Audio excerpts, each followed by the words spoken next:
de fazer um resumo daquilo que a gente tratou no retiro. Então foram 5 pregações que vão ser condensadas em alguns minutos aqui. Então, tome seu café. Vai ser Criptonita Pocket, pregação versão estendida, porque afinal de contas são 5 pregações em uma. Mas eu espero que aqueles que estavam lá sejam relembrados e aqueles outros que não tiveram a oportunidade de estar juntos também sejam abençoados. O tema da nossa ministração é baseado no livro de Homem Velho, e o nome do livro é Criptonita, Como Destruir Aquilo que Rouba a Sua Força. Vamos orar? Senhor, nós te agradecemos mais uma vez, porque podemos confiar em Ti, podemos esperar em Ti. Nós não precisamos temer a Tua presença ao nosso lado, é a certeza da nossa paz, da nossa segurança. E mais uma vez, quando a gente se reúne aqui de manhã, todos juntos como uma igreja, nós temos uma expectativa, Senhor, de que o Senhor receba toda a gratidão do nosso coração, que o Senhor receba todo o nosso amor, que o Senhor receba a nossa adoração, mas também que a Tua palavra possa trazer alimento para nós, para o nosso espírito e para a nossa alma. É por isso que nós pedimos que o Senhor tenha liberdade em nós, aquele Espírito Consolador, poderoso, que é quem nos convence, possa ministrar e aplicar essa palavra no nosso coração. Esse é o meu pedido em nome de Jesus. Amém.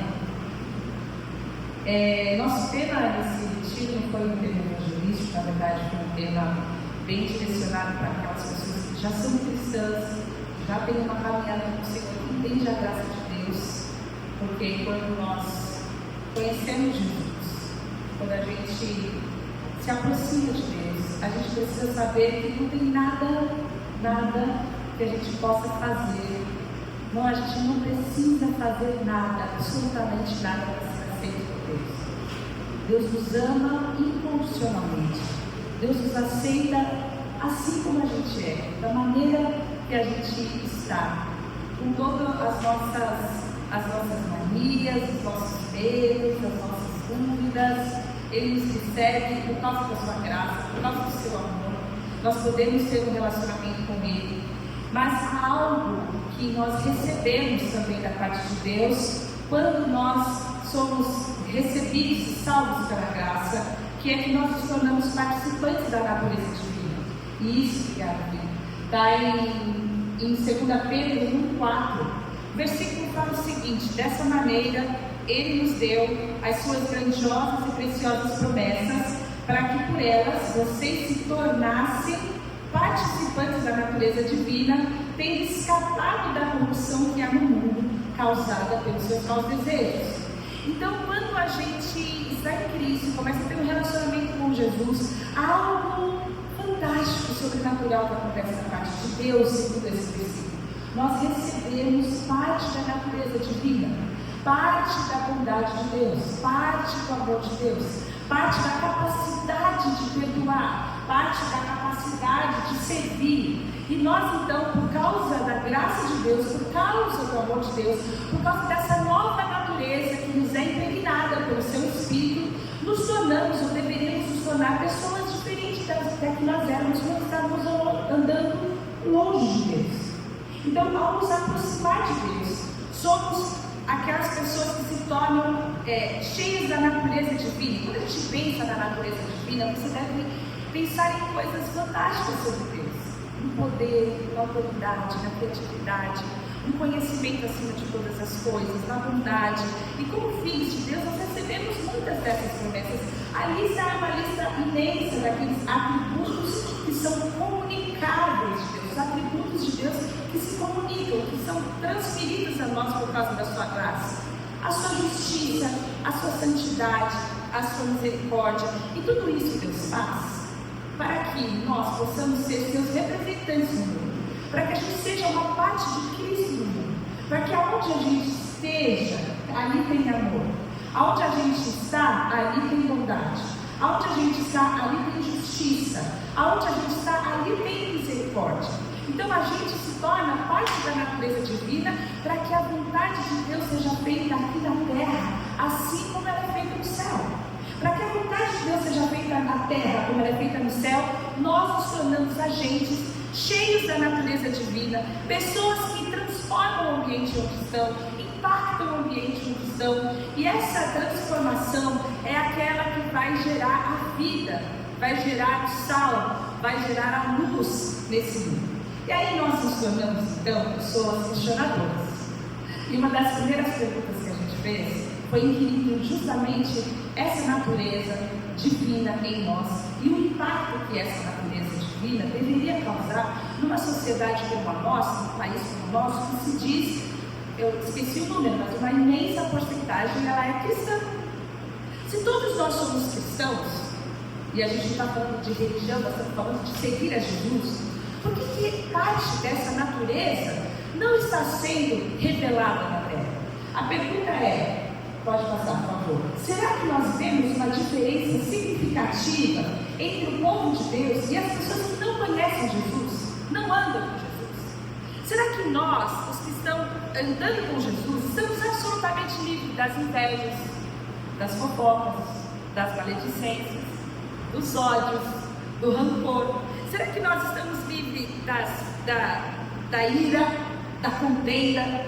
Será que um mundo cheio de pessoas que são parecidas com Jesus, que tem a natureza divina, não deveria ser um mundo com menos violência, com menos divórcio, com menos problemas familiares, com menos problemas com os patrões para com seus empregados, porque reconhecem que cada um deles também são participantes da natureza divina, que devem ser honrados e respeitados? Por que então a nossa sociedade, que é uma sociedade de pessoas cristãs, está tão disforme, está tão longe? O que acontece com a gente? Será que nós, que somos os filhos de Deus, nascidos de Deus, com a natureza divina, não deveríamos estar expressando o seu caráter altruísta, seu amor incondicional, a sua alegria incomparável, a paz em todas as circunstâncias, a bondade para quem não merece, a misericórdia para aqueles que são maus? Porque tudo isso é parte da natureza divina. A pergunta é, por que nós não estamos vivendo isso? Porque nós que recebemos como uma promessa, não é algo que deveria não é algo que deveria ser uma responsabilidade nossa, porque recebemos de Deus. Por que nós não vivemos isso? O que acontece com a gente? E eu quero pegar as palavras de Paulo, quando ele está mandando uma carta para os Coríntios, e vocês sabem que a igreja de Coríntios tinha inúmeros problemas. Era uma igreja que tinha problemas relacionais, problemas entre eles, problemas de subjugar as pessoas, eles eram elitistas, e de repente quando o Paulo está falando sobre a ceia do Senhor, o momento de consagração que nós estamos todos juntos, ele fala sobre a necessidade que nós temos de discernir o corpo de Cristo, e ele faz uma análise, faz um raio-x daquela igreja, que pode ser um raio-x da nossa sociedade cristã hoje, e ele fala o seguinte: olha, entre vocês existem muitos fracos, muitos doentes e muitos que dormem. Existe daquelas pessoas que deveriam ser uma referência da natureza divina, da força divina, do poder divino, da bondade divina, da graça divina. Pessoas fracas, pessoas enfraquecidas, pessoas adoecidas espiritualmente, pessoas que não conseguem avançar, pessoas que não crescem, pessoas que não se desenvolvem.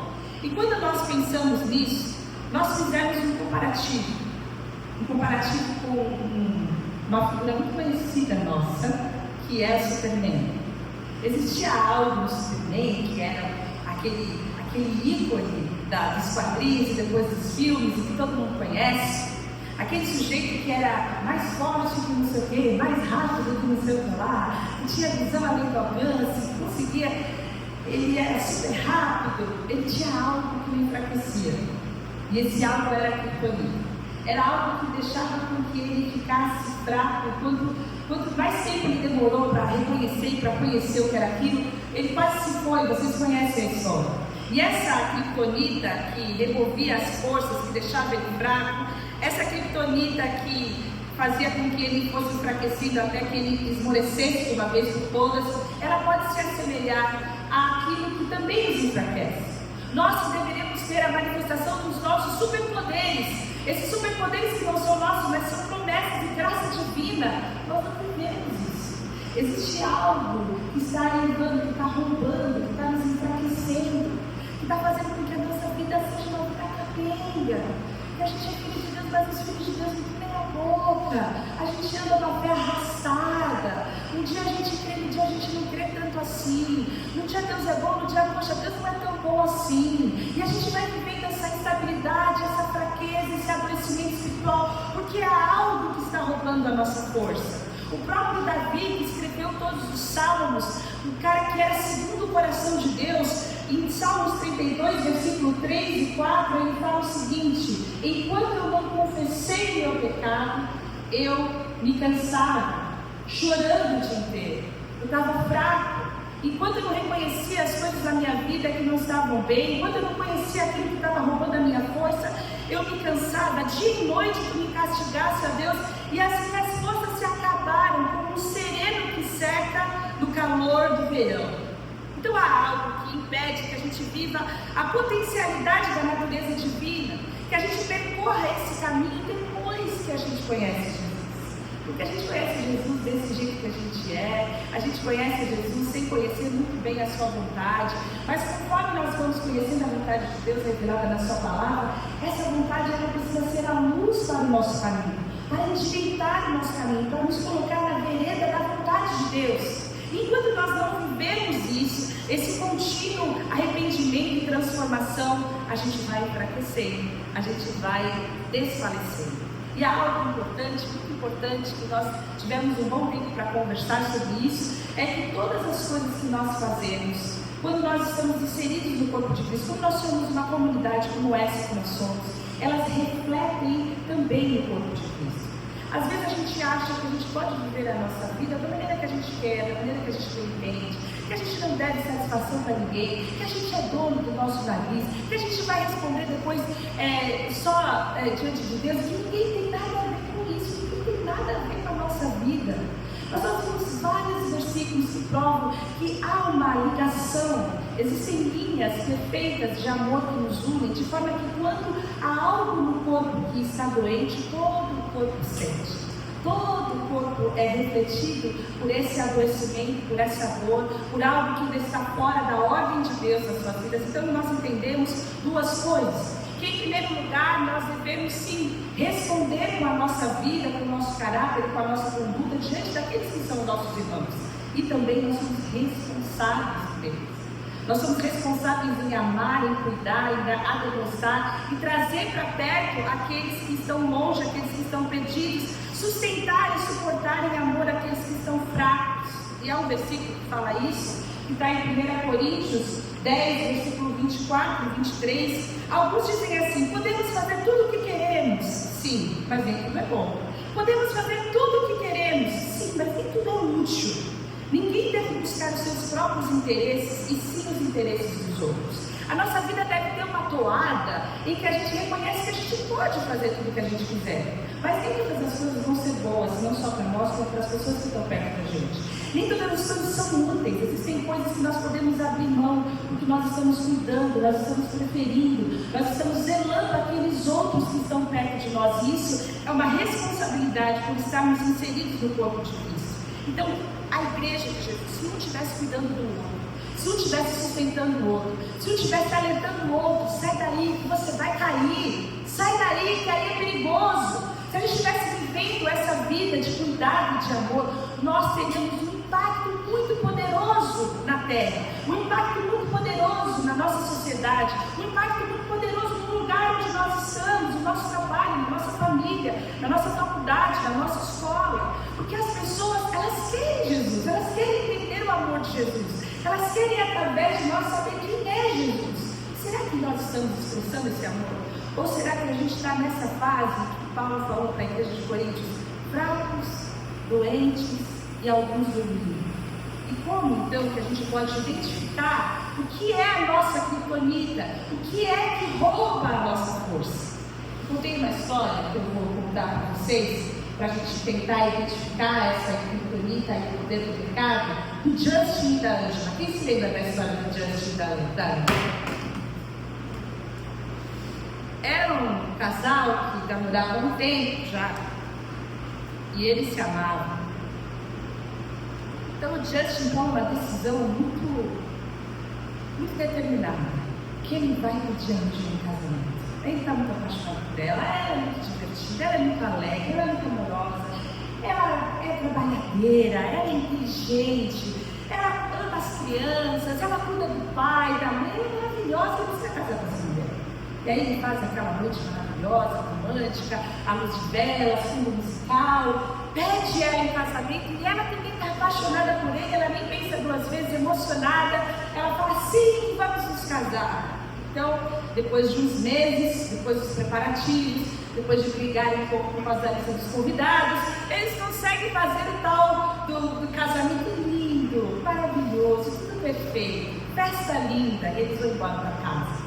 Eles têm uma lua de mel maravilhosa e ele começa a descobrir coisas fantásticas sobre a Angela. A Angela é aventureira, a Angela topa tudo, a Angela é divertida, ela tem um monte de manhã e ele está apaixonado por ela. Eles vão para casa, quando chegam em casa, além de todas aquelas virtudes, ela ainda é boa para as mulheres, ela cuida da casa. Que mulher fantástica, Angela. O Justin tem certeza que ele tomou a melhor de todas as escolhas, a decisão da vida dele. Um dia ele chega em casa, tem uma música rolando, ela está toda bonita, arrumada, com o vestido preferido dele, e ele acha então que é um dia especial.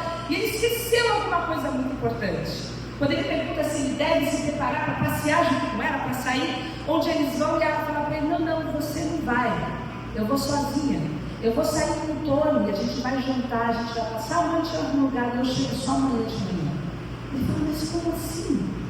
Você casou comigo, você é minha mulher, você não pode fazer isso. Ele fala, eu posso, eu estou aqui com você. Ela fala, eu estou aqui com você todos os dias, você é o meu preferido, eu cuido de você, eu passo 99% do meu tempo com você. Por que eu preciso abrir mão desses outros amigos, desses outros amores que eu tenho? Eu posso sair com eles de vez em quando. Eu saio com você, mas eu saio com ele. Mas você tem a prioridade na minha vida. Você tem o primeiro lugar na minha vida. Eu tenho que fazer quase todo só para você. E aí você imagina que essa conversa não terminou muito bem. E a gente precisa entender que o Justin era o favorito dela. O Justin, ele amava, e ela também o amava mais do que ela amava os outros. Ela era apaixonada por ele, ela queria estar com ele, ela queria agradá-lo, ele era ótimo, ela tinha inúmeras qualidades. Será que valeria a pena ele ter casado com uma rabugenta, uma pessoa chata, uma pessoa que diz não para tudo, que não era nem tão cuidadosa com as coisas da casa e tudo mais, mas que fosse só fiel? Será que vale a pena para o Justin? E se nós pensarmos, havia algo muito perfeito na vida da Angela. Aquilo que não era perfeito, ela entender sobre comprometimento. E quando você faz um comprometimento com alguém, quando você faz uma aliança com alguém, automaticamente você está renunciando todo e qualquer outro amor e intimidade com outras pessoas. Você está escolhendo uma pessoa para sempre, você está aliançado com essa pessoa para sempre, e você renuncia para sempre todas as outras pessoas da sua vida, porque afinal de contas isso é o que é o casamento. Qualquer outra coisa que não seja assim, não é casamento. E talvez se Jesus tivesse perguntado para ela sobre isso, nem teria se casado. Mas essa história não é sobre casamento. Essa história é sobre Jesus, que é o noivo, e a igreja, e cada um de nós que somos a sua noiva. Será que nós podemos acreditar que Jesus está amando, que Jesus está voltando para buscar uma noiva que se comporta como anjo? Será que nós estamos prontos para encarar que o nosso relacionamento com Deus é um relacionamento igual da Ângela com Justin? A gente ama Jesus. Não, ele é o nosso preferido. Não, que isso, Jesus é acima de tudo. Eu tenho compromisso com Deus. Mas também tem umas coisas que eu sei que quebram o nosso compromisso, mas daí é 1%, a grande maioria da minha vida é dada para Deus. Será que nós temos a noção que quando a gente tem uma aliança com Deus, nós estamos fazendo uma aliança para fazer a sua vontade 100% da nossa vida? E olha só o que o Tiago fala. O Tiago está bem bravo aqui. Ele fala: quando vocês pedem, não recebem porque os seus motivos são maus. Vocês pedem coisas a fim de usá-la para os seus próprios prazeres. Adúlteros e adúlteras, será que vocês não sabem que ser amigo do mundo é ser inimigo de Deus? Quem quiser ser amigo do mundo se torna inimigo de Deus. Vocês entendem que vocês têm um compromisso, vocês têm uma aliança com Deus, e vocês precisam viver 100% para fazer a vontade de Deus, é 100%, é compromisso integral. Vocês precisam renunciar a todos os outros amores de vocês para fazer exclusivamente a vontade de Deus. Existem muitas coisas, muitas brigas, muitas coisas que podem estragar um relacionamento conjugal no matrimônio. Existem guerrilhas, existem exageros, existem alguns tipos de situações relacionais que vão enfraquecendo de fato o casamento, mas nada é tão pesado, nada é tão pernicioso do que os abusos e do que o adultério. A própria palavra de Deus fala isso, que há uma ruptura da aliança, e justamente essa figura é tão grave, tão grotesca, que acredito que nenhum de nós gostaríamos de vivenciar isso, é a figura que a palavra de Deus traz para nos equiparar. Quando o nosso coração é um coração dividido, quando a nossa mente é uma mente dividida, de um lado a gente quer fazer a vontade de Deus, mas de outro a gente nega que a vontade de Deus seja a melhor coisa para nós. A gente tem no coração uma infidelidade, e a palavra de Deus equipara essa infidelidade, equipara essa nossa falta de comprometimento 100% com Deus como uma idolatria, que era a forma como Deus tratava no Antigo Testamento o seu povo. Ele falava que essa infidelidade, esse falta de comprometimento do povo lá no Antigo Testamento era uma idolatria. Mas como assim uma idolatria? Idolatria não é ter algumas coisas que eu adoro mais do que a Deus, que eu coloco na frente de Deus, não é eu ter algumas estátuas, ou alguns santos, ou algumas coisas. Não é sobre isso. Qualquer coisa que a gente coloca à frente, qualquer coisa que a gente coloca acima de Deus, no nosso coração, é um ídolo do nosso coração. E aqui a palavra de Deus fala sobre o mundo. E o que é o mundo? Quando fala você ser amigo de Deus, você é inimigo do mundo, você fala, mas eu vivo aqui, para onde eu vou, eu estou no mundo, que mundo é esse? E aí a gente vai usar novamente a palavra de Deus para destrinchar essa ideia do que é o mundo. Porque 1 João fala nada que é deste mundo, nada que é desse sistema, nada que é desse modo de pensar das pessoas que vivem sem Deus, nada disso vem de Deus. Que coisas são essas? Os maus desejos da natureza humana. Os maus desejos que fazem parte da nossa natureza humana não vêm de Deus. E a vontade de ter o que agrada aos olhos do Pai, e o orgulho pelas coisas da vida, tudo isso não vem do Pai, mas do mundo. Quais são essas coisas? Os maus desejos, a vontade de ter o que agrada os olhos e o orgulho pelas coisas da vida. Maus desejos, vontade de ter o que agrada aos olhos e o orgulho pelas coisas da vida. Em outra versão, mesmo texto fala, não amem o mundo nem o que nele está. Se alguém ama o mundo, o amor do Pai não está nele, pois tudo que há no mundo, que é a cobiça da carne, são os maus desejos, a cobiça dos olhos, a vontade de ter o que agrada os olhos, e a ostentação de bens, ou seja, o orgulho pelas coisas da vida, tudo isso não vem de Deus. Esse é o sistema, esse é o tripé que sustenta o mundo. Essa é a raiz de todos os erros que nós cometemos diariamente. E às vezes a gente fica tentando tratar os sintomas, a gente fica tentando reduzir os efeitos desse mal que está impregnado no nosso coração, mas na verdade a gente precisa ir lá na raiz. E Jimmy Peterson, na versão A Mensagem, fala que a cobiça da carne é querer tudo do seu jeito. A cobiça dos olhos é você querer tudo para si. E a soberba da vida é você querer parecer muito importante. E é isso que sustenta o mundo. É sobre isso que Deus está falando. Vocês precisam entender que há um sistema que governa, que manipula a mente das pessoas de forma que elas querem ser mais importantes uns que os outros. É gerado no coração do homem um desejo de querer absolutamente tudo que ele vê. Ele precisa fazer tudo do seu jeito. Ele precisa governar a sua própria vida. Ele precisa ter o controle de todas as coisas. Essa é a força motivadora do mundo, onde você fala, eu sei o que é melhor para mim. Eu quero isso para mim. Eu quero provar para todo mundo que eu posso, que eu sou melhor do que os outros. E essa raiz faz com que eclodam dentro de nós outros inúmeros sintomas. Quando você mente para alguém, qual é o grande problema da mentira? É que eu preciso parecer maior do que eu realmente sou.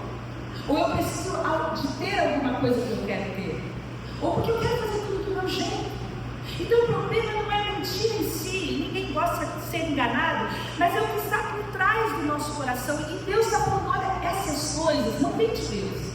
E essas coisas fazem com que vocês se tornem inimigos de Deus. Não é Deus que torna inimigo de ninguém. Deus ama o mundo, Deus nos ama a cada um de nós. Mas nós nos colocamos em oposição contra Deus quando algo está regendo a nossa vida mais do que Deus.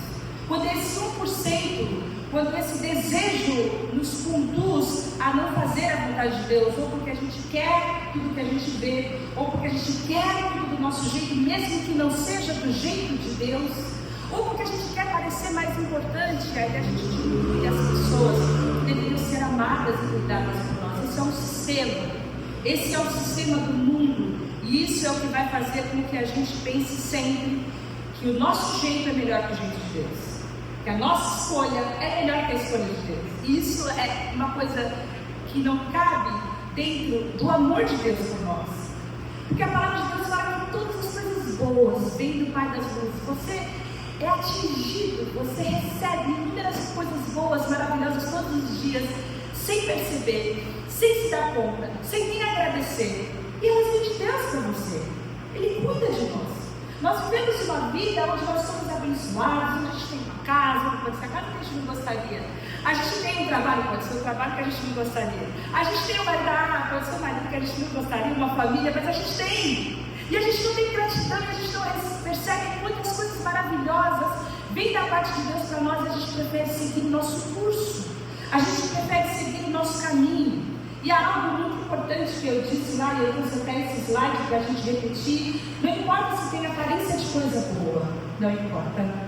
Não importa se parece uma coisa muito legal, se parece uma coisa maravilhosa, não importa se te faz feliz, não importa se é engraçado e divertido, se a sociedade aceita, não importa se isso vai te fazer mais rico, se isso for contrário à palavra de Deus, aquilo que está escrito à palavra de Deus, isso não é bom para você. Esse não é o caminho de Deus para você. Esse não é a vida de Deus para você. Essa não é a aliança que Deus fez com você. E quando você decide qualquer uma dessas coisas, você está agindo como a Ângela. Você está renunciando à aliança que você fez com Deus para sair com o Tony, que pode ser algo que para você é tão maravilhoso. Mas você está agindo como alguém que traiu a bondade e a misericórdia de Deus sobre a sua vida. Essa foi a armadilha que Eva caiu lá atrás. Quando você abre o comecinho da vida, o comecinho da história da humanidade, você vai ver que a mulher, ela viu que aquela árvore era boa, a concupiscência dos olhos, ela queria ter aquilo que ela viu. Era bom para comer. Opa, é necessidade. Eu preciso desse negócio, é a cobiça da carne. Era boa para os olhos, ela era desejável para dar entendimento.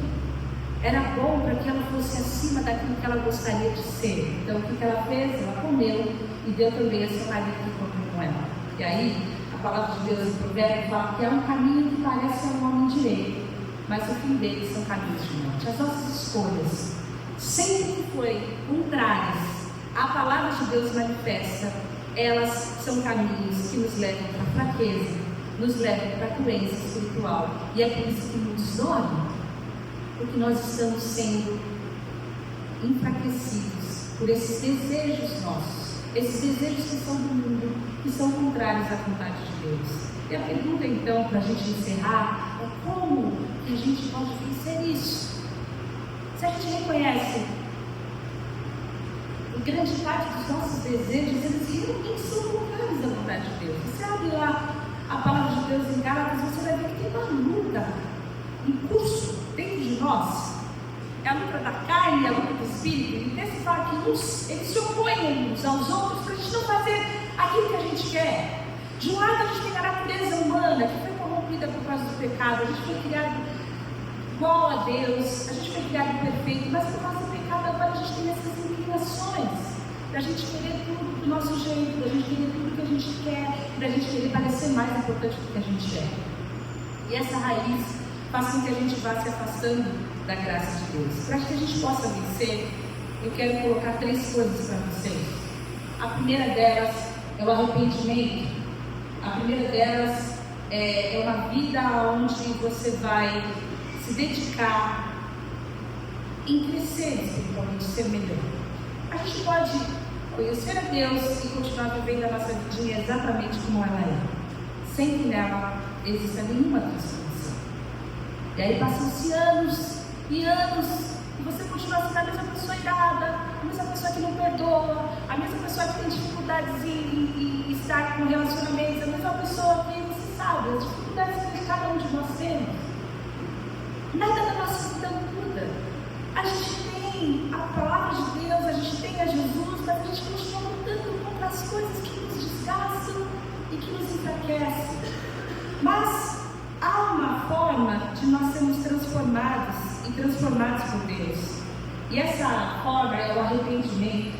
O arrependimento é um processo em que o indivíduo, nós reorientamos a nossa mente, a nossa vontade para longe do pecado em direção a Deus. A gente vai vivendo uma vida onde a gente volta o nosso olhar exclusivamente para aquilo que é a vontade de Deus na nossa vida. E a gente está pronto a renunciar. Como uma noiva que vai entrando naquele lindo dia para encontrar o seu noivo. E daquela decisão ela está renunciando todos os seus outros amores. A vida com Jesus é assim. Onde a gente renuncia a tudo aquilo que a gente sabe que afasta a vontade de Deus na nossa vida. É uma vida de aliança, não é nenhum tipo de engano. Jesus nunca enganou ninguém. A sua primeira mensagem foi: arrependam-se, mudem o curso da vida de vocês. Vocês precisam me seguir, e para vocês me seguirem, vocês não têm que abrir mão dessa vida que vocês vivem, porque elas são incompatíveis. E a primeira mensagem de Jesus foi: arrependam-se. Esse arrependimento vai transformar nossa personalidade inteira. É uma transformação de um percurso pecaminoso para um percurso direto para Deus. Muda não só a nossa vontade, não só a nossa mente, mas principalmente o nosso coração. Principalmente os nossos desejos. O nosso coração é a sede, é o lugar, é a casinha dos nossos desejos. A palavra de Deus, Jesus fala em Mateus que do coração, do nosso coração, saem os maus pensamentos, os homicídios, os adultérios, as imoralidades sexuais, os roubos, os falsos testemunhos e as calúnias. As coisas ruins, elas saem do nosso coração. Às vezes a gente gosta de culpar o meio, né? Às vezes a gente gosta de culpar a influência que a gente está tendo da mídia e da sociedade. É do coração. É do coração. E aí a palavra de Deus fala que essas coisas tornam o homem impuro. Mas o comer sem lavar as mãos não torna impuro. O comer sem lavar as mãos aqui é uma referência que Deus está falando para práticas religiosas. Não é você deixar de fazer ou fazer alguma coisa religiosa que vai tornar você melhor, mas é você ter um coração novo e um coração transformado. Como que a gente faz isso? Como que eu quero identificar a criptonita e eu posso vencer a criptonita se eu tenho um coração assim, ainda cheio desses maus desejos?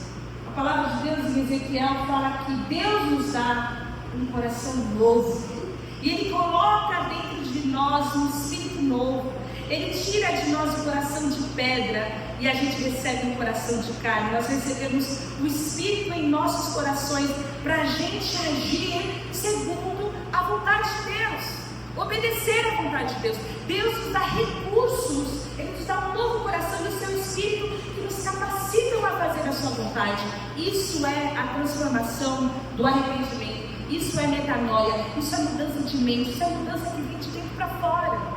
Não adianta a gente adequar o nosso comportamento conforme um código de conduta, olhar uma lista grande e falar: deixa eu ver o que os crentes faz, o que os crentes faz, para ver se eu consigo ser um crente de verdade. Isso não funciona. Isso é o que Jesus falou: isso é lavar ou não lavar o nome, isso não torna o nosso coração puro, mas é uma transformação de verdade, que parte de um coração que está desejoso de ter e manter uma aliança, um compromisso fiel com o Deus que o ama e o Deus que nós também amamos sobre todas as coisas. A segunda coisa que nós podemos fazer para que essa transformação e essa natureza seja expandida para todos e entre nós é ajudar uns aos outros. É nós nos ajudarmos, entendendo que nós não podemos ser tolerantes com o pecado. Tem uma frase muito conhecida que fala que o necessário para que o mal triunfe é que os bons não façam mal. E a gente passou um tempo grande falando sobre a igreja de Tiatira. Depois você pode abrir esse texto na sua casa, lá em Apocalipse. É uma igreja maravilhosa, uma igreja que crescia, uma igreja que tinha amor, uma igreja que tinha fé, uma igreja que tinha serviço, uma igreja que tinha algo. Eles tinham um único defeito, um único. Que tipo? Assim, eles toleravam o pecado. Eles permitiam que um espírito que era como o espírito de Jezabel, que é essa idolatria, essa falta de comprometimento com Deus, essa falta de aliança com Deus, permeasse a igreja e as pessoas vivessem como se elas não conhecessem Jesus, como se Jesus, a sua vontade, não fizesse nenhuma diferença. Eles conviviam entre eles com as pessoas que estavam absolutamente vivendo uma vida absolutamente contrária à vontade de Deus, e ninguém falava nada, calando, consentindo com a vida que destoava da vontade de Deus. E a forma que nós aprendemos pela palavra, que nós podemos combater essa tolerância, é o amor e a verdade. Porque eu não tenho, jamais eu vou ter, jamais ninguém vai ter autoridade, liberdade, para chegar e apontar o dedo no nariz do outro e falar que você está certo e você está errado. Porque isso é você levar até a verdade, e a verdade que a gente fala é a verdade da palavra de Deus, mas sem amor.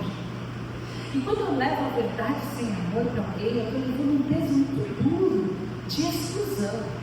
Eu estou mantendo aquela pessoa longe do amor de Deus, e não há nada maior do que o amor de Deus. Ninguém tem liberdade para fazer isso.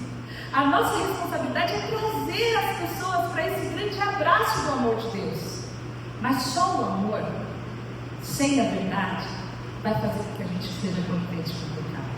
Só o amor, sem a verdade, é semelhante a você estar caminhando junto a um cego com um precipício, dando para ele as novidades do dia, sem em nenhum momento falar para ele que ele está vivendo, correndo risco e perigo. Isso não tem amor nenhum nisso. Você trazer sempre palavras que acalentam, palavras de consolo, palavras sem apontar que existe um caminho melhor para ser vivido, que é a vontade de Deus, isso não é amor. Então nós temos um trilho poderoso para que a gente possa influenciar e cuidar uns dos outros, que é o amor e a verdade. Isso está em Efésios, no capítulo 4, no versículo 14 e 15, que fala: o propósito é que não sejamos mais como crianças, levados de um lado para o outro pelas ondas, nem jogados para lá e para cá por todo vento de doutrina e pela astúcia e esperteza de homens que induzem ao erro. O propósito é que a gente cresça. O propósito não é que a gente viva para sempre infantilizado, para sempre sem desenvolvimento, para sempre sem entendimento, mas que a gente possa fazer um combinado. E ele fala: seguindo a verdade em amor, cresçamos em tudo naquele que é a cabeça de Cristo. A diferença de uma igreja infantilizada, de uma igreja de sábio, de uma igreja onde todas as pessoas são levadas para lá e para cá, é uma igreja que se cuida, é uma igreja que se ama, é onde as pessoas falam a verdade uns com os outros, mas elas falam em amor, onde o amor prevalece, mas junto com o amor vem a verdade, porque o amor não folga com a justiça, ele não folga com a falta de retidão no caminhar. Quando nós entendemos isso, nós entendemos que há uma responsabilidade na administração, há uma responsabilidade na exortação, há uma responsabilidade no cuidado do outro. E por último, o caminho, além do arrependimento pessoal, esse exame pessoal, essa determinação pessoal que cada um de nós faz diante de Deus: eu vou crescer, eu vou colocar o meu caminho diante de Deus. É uma intimidade com Deus, porque sozinho a gente não consegue. Além de cuidados uns com os outros, um relacionamento íntimo e profundo uns com os outros, nós precisamos aprofundar o nosso relacionamento com Deus. E quero ler com vocês o texto de Lucas 14, versículos 16 a 24, que é uma história que Jesus conta. E fala o seguinte: certo homem convidou muita gente para uma festa que ia dar. Quando chegou a hora, mandou o seu empregado dizer aos convidados: venham que tudo já está pronto. Mas eles, um por um, começaram a dar desculpas. Primeiro disse ao empregado: eu comprei um sítio, tenho que dar uma olhada nele, peço que me desculpe. O outro disse: olha, eu comprei 5 juntas de coisas, preciso ver se trabalham bem, peço que me desculpe. O outro disse: eu acabei de me casar e por isso eu não posso ir. Então o que aconteceu? O empregado voltou e contou tudo ao seu patrão. Ele ficou com muita raiva e disse: vai depressa pelas ruas e pelos becos da cidade, traga os pobres, os aleijados, os cegos, os coxos. E mais tarde o empregado disse: patrão, já fiz tudo o que o Senhor mandou, mas ainda está sobrando lugar. Aí o patrão respondeu: então vá pelas estradas e pelos caminhos e obrigue os que você a encontrar ali a virem, a fim de que a minha casa fique cheia, pois eu afirmo a vocês que nenhum dos que foram convidados provará o meu jantar. Esse texto, e eu deixo uma dica para que vocês possam ouvir o banquete, o grande banquete de Marcos Teres, falar sobre esse texto aqui. Tem no Spotify, tem em outras plataformas também, é muito bom. Ele fala sobre uma história que Jesus está contando. Jesus conta uma história de uma grande festa. Essa grande festa tinha um desse tipo de convite, você mandava um convite impresso, e depois os empregados eles iam como uma grande caravana, pegando os convidados, que já tinha aquele clima da festa, era uma coisa maravilhosa, era uma grande festa, porque ele retiro que não era estrogonofe de frango que a gente tinha acabado de comer, era um jantar, era um negócio chique, era uma coisa para alguns, mas muita coisa boa, farta, fantástica.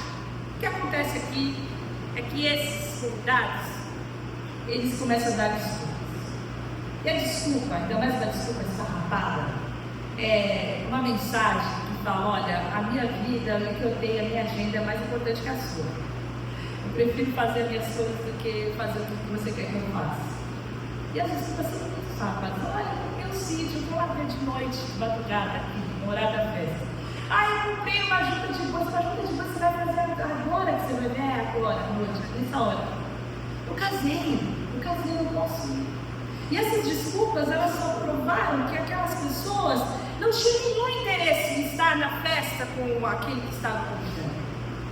E a festa era uma festa para que esses convidados pudessem desfrutar das bênçãos daquele que estava dando a festa. Então, eles recebem os empregados recebem uma outra diretriz. Vocês podem então, e vocês tragam, e esse trazer tem uma entonação de trazer pelo braço, de acompanhar, de ajudar que cheguem aqueles outros que jamais seriam convidados para a festa. Essa mensagem, ela contém um indicativo para aqueles primeiros convidados que seriam judeus. E a palavra de Deus fala que ele veio para que eram os seus, e os seus não receberam. Mas a continuidade desse versículo fala que a todos quantos receberam, Deus o poder de serem feitos filhos de Deus. E esses todos que não eram os filhos chamados para festa, mas que receberam o convite e aceitaram, que somos nós também recebemos esse poder, essa natureza divina, de sermos chamados filhos de Deus. Apesar da gente olhar muitas vezes e a gente achar que a gente não é digno. Tem um monte de coisa na nossa vida que faz com que a gente jamais pudesse ser convidado para uma festa como essa. Estar na presença de Deus, isso é para mim. Eram aqueles coxos, eram aqueles cegos, eram aqueles aleijados, aquelas pessoas que estavam à margem da sociedade. E isso também mostra o amor de Deus, um amor que é para todos. Qualquer pessoa que quisesse achegar vai ser trazida, vai ser acolhida, vai ser acompanhada para que possa desfrutar da presença de Deus. E essa é a mensagem mais linda desse texto, que existe um lugar na mesa para todos aqueles que aceitarem o convite. Não importa a nossa condição, não importa quais são os nossos defeitos, não importa a nossa falta de habilitação para estar na presença de Deus. Ele quer sentar com a gente, Ele quer ter um relacionamento com a gente. É a vontade de Deus que a gente possa desfrutar da sua presença. Isso está em Apocalipse 3:20, ele fala: eu sou a porta e eu bato. Se alguém ouvir a minha voz e abrir a porta, eu entrarei na sua casa e nós jantaremos juntos. Essa porta é o nosso coração. É esse coração de pedra que Ele quer dar um coração de carne. Ele quer que nós habitemos em sua presença. A condição aqui é que alguém precisa ouvir, porque Jesus está na porta, mas a gente precisa ouvir para abrir a porta. E às vezes o barulho da nossa vida, e o barulho da nossa alma, e a nossa falta de comprometimento, e a nossa falta de interesse para com Deus é tão grande que a gente não ouve Jesus batendo a porta. Mas há uma promessa que, se a gente abrir, e se a gente der um espaço para que Deus faça parte da nossa vida, nós vamos ter intimidade com Ele, porque mesa é intimidade. Ninguém senta junto de uma mesa, passa um tempo junto, depois levanta do mesmo jeito. Há algo que acontece ali, as almas se entrelaçam. E é isso que Deus quer conosco, um tempo de comunhão, um tempo de alimento, um tempo de cura, um tempo de presença, mas nós precisamos ouvir. Então, para terminar, diante desse cenário, das coisas que nos enfraquecem, das coisas que nos afastam de Deus, dos nossos desejos, do desejo da gente querer ser mais do que a gente é, da gente querer tudo que a gente veio, da gente querer seguir o nosso caminho independente da vontade de Deus, existe 4 cenários, 4 formas de nós respondermos a isso.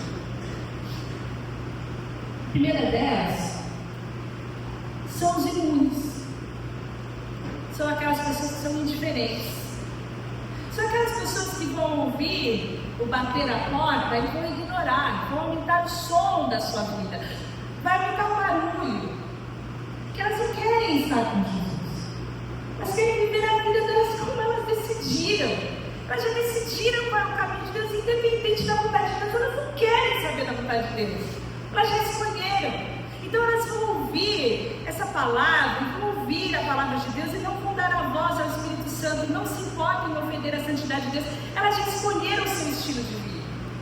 Jeremias fala dessas pessoas que eles nem ficam envergonhados da sua conduta detestável, está em Jeremias 8:12. Não, eles não sentem vergonha, nem mesmo sabem orar, eles escolheram o seu caminho, eles não estão nem aí para Deus, pode falar o que quiser. Eles já escolheram o seu trio, a sua toada, eles são imunes. Existem aqueles que eu chamei de falsos escravos, mas talvez seja melhor falar que eles são falsos livres, que são as pessoas que amam a Deus, entendem a vontade de Deus, sabem que isso é errado, mas continuam na prática, porque no final Deus é amor, é tudo graça, e vai dar tudo certo. Se eu tiver 10 minutinhos para me arrepender, fazer uma boa oração de arrependimento, esse negócio vai dar bom. Eu vou seguindo aqui que vai dar tempo, vai dar certo. São essas pessoas que pensam que são livres, porque conhecem a Deus, mas na verdade eles são escravizadas pelo pecado, porque o pecado os domina. O pecado, a vontade de fazer a vontade deles, distante de Deus, é muito mais forte do que a vontade de Deus. Eles estão debaixo desse senhorio, esse peso, que eles acham que são livres, mas não são.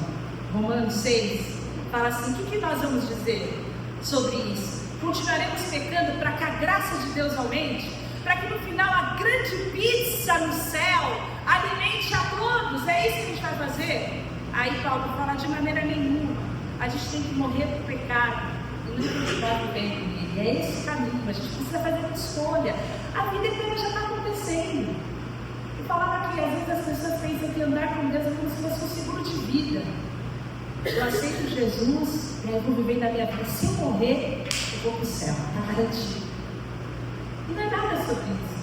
A vida eterna é essa. João 17 fala que a gente conheça a Deus, e conheça aqui, conheça agora, e viva uma intimidade com Ele agora. A vida eterna já está acontecendo, não vai acontecer quando você fechar os seus olhos, é agora. Mas ainda existem aqueles que são os arrependidos, aqueles irmãos que estão lutando para se libertar do pecado, lutando para entender a vontade de Deus, mas eles se sentem angustiados, eles se arrependem verdadeiramente, eles choram, se quebrantam, mas eles voltam para aquela mesma vida de novo. Mas eu quero dizer uma coisa para você: você precisa entender qual é a graça de Deus. Cada vez que você entende que o seu caminhar não é um caminhar de acordo com a vontade de Deus, e você se põe diante de Deus, e você pede ajuda, você está abrindo a porta do seu coração. Você precisa ter fé que Jesus está entrando para juntar com você e te capacitando para que você seja mais forte a cada dia.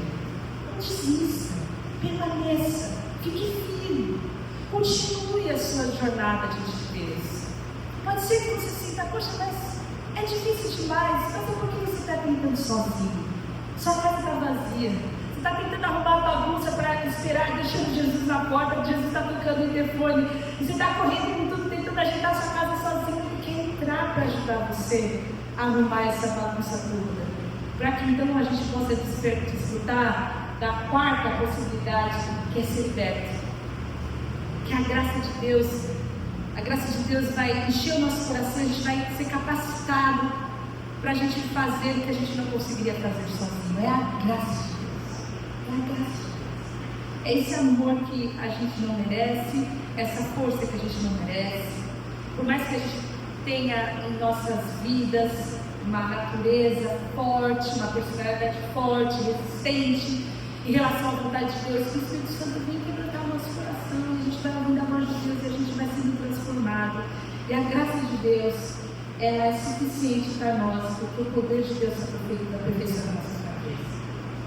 Quando nós somos fracos, é aquele caminho está roubando a nossa força, nossos desejos estão vencendo, está 10-0, e a gente se sente distante, a gente se sente aquém, a gente não se sente digno. É nesse momento que nós nos apossamos, nos apoderamos da graça de Deus, porque essa graça poderosa é que nos ajuda na nossa fraqueza. Nós somos criados para ser a imagem e semelhança de Deus. Nós somos criados para expressar a natureza divina. Nós somos criados para que o depósito do amor de Deus na nossa vida seja exteriorizado através das nossas atitudes, das nossas palavras, através da forma com que a gente vê o mundo, da forma com que a gente leva a graça de Deus para as pessoas. E esse chamado é um chamado para nós entendermos a nossa identidade. Nós somos filhos de Deus, amados por Deus. Existe uma vida muito melhor que a gente pode viver com essa capacidade da graça de Deus em nós. Por mais que a gente tente fazer do nosso jeito, por mais que a gente tente fazer da nossa força, pode ser que a gente não tenha muito sucesso, mas com a graça de Deus, com a presença do Espírito Santo, com um novo coração, com um Espírito novo, há uma transformação que nos capacita a fazermos e obedecermos os seus mandamentos. É o que diz em Ezequiel. E nós precisamos entender que nós somos criados para ser esse depósito do amor de Deus, veículo de graça, de bondade, de generosidade, de perdão, para ter uma palavra que abençoa as pessoas que estão nos ouvindo. Será que você tem sido essa pessoa? O que sai da sua boca? Como você vê o mundo? Como as pessoas enxergam você? As pessoas veem Cristo em você, veem a bondade de Deus em você, veem um pouco, um lampejo desse poder de ser um filho de Deus. Porque se não há isso na sua vida, tem algo que te enfraquece, tem algo que está roubando a sua força e a sua energia. E você pode viver uma vida como a vida do Justin da Ângela. Vai vivendo bem até quando você conseguir. Vivendo sem compromisso, vivendo sem fidelidade, vivendo sabendo que a cada vez que você escolhe os seus desejos contrários à palavra escrita de Deus, você está traindo aquele que te chamou das trevas para uma maravilhosa luz. Ou então você faz uma aliança de um compromisso sério, de viver integralmente para Deus, de viver exclusivamente para Deus. Aceita o chamado de refletir a natureza de Cristo, de ser sal da terra e de ser filho. Esse é um convite de Deus para que a gente possa ter um verdadeiro arrependimento, para que a gente possa ajudar uns aos outros e para que a gente possa ter uma intimidade profunda com Deus. Porque se nós vivermos assim, nós vamos vencer aquilo que está tentando destruir a nossa força. Vamos orar por isso, em nome de Jesus. Senhor, nós te agradecemos por esse Espírito novo que está em nós. O Senhor conhece a nossa incapacidade. O Senhor conhece as nossas inclinações. O Senhor sabe que nós não estamos muito interessados em fazer a tua vontade na maior parte do nosso tempo, e que nós estamos muito mais comprometidos com os nossos desejos, com os nossos sonhos, com os nossos projetos, com a nossa agenda, do que com a tua, Senhor. Mas nós queremos que essa graça, que a tua palavra fala que é suficiente, possa se aperfeiçoar na nossa fraqueza, na nossa insalubridade, para que nós possamos amar o Senhor sobre todas as coisas e amar unicamente ao Senhor, para que sejamos fiéis, para que estejamos prontos para renunciar àquilo que tira de nós a nossa capacidade de expressar a natureza divina e escolher todos os dias unicamente ao Senhor. O Senhor possa nos ajudar a Te amar e viver essa intimidade contigo, sem nos preocupar com o nosso comportamento, sem nos preocupar com a exterioridade, mas preocupar de verdade com um relacionamento de amor, de intimidade com o Senhor, para Te conhecer e conhecer as Tuas palavras. Abre os nossos corações para que a gente cuide e ame dos nossos irmãos, para que a gente se importe com aqueles que estão perdidos, tão próximos da gente, que estão precisando de ajuda, que precisam do nosso amor, que precisam da nossa generosidade, que precisam de uma palavra de confrontação. Senhor, abre o nosso coração para que a gente tenha o amor pelos perdidos e nos ajuda no caminho de transformação. Nos ajuda nesse caminho onde toda a nossa personalidade, a nossa vida, a nossa mente é expandida, onde a gente sofre os impactos da presença desse Espírito glorioso em nós e nós vamos traçando um novo rumo para a nossa vida e para o nosso caminhar. Que o arrependimento, que o amor uns pelos outros, a intimidade contigo nos ajude a vencer aquilo que tem roubado a nossa força. E o Senhor nos dê graça para identificar todos os dias aquilo que tem nos afastado de Ti, para que a gente possa viver na dinâmica de sermos filhos amados que expressam a natureza divina aonde quer que nós sejamos plantados. Esse é o meu pedido em nome de Jesus.